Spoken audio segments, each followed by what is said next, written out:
In this guide, I'm going to show you how to download and install TikTok. Before we get into this guide, make sure to like the video and subscribe to the channel with all notifications on. It really does help with the channel and it lets us know that you want more content like this. We'd greatly appreciate it. And if at any point throughout this guide you did have any questions, just ask them down in the comment section below and we can help you out further. I'm going to be doing my best to reply to every single comment down there. Now, if you're using an iPhone, go ahead and open up the App Store. If you're on an Android or Samsung, open up the Google Play Store. And once the store is open, hit the search button and you want to search for TikTok just like so.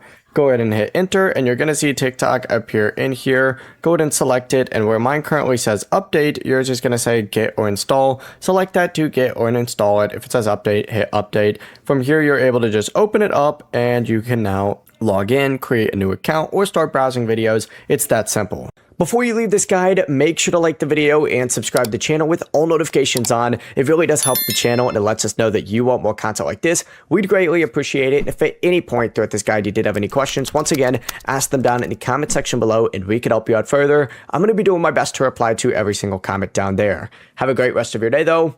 Peace.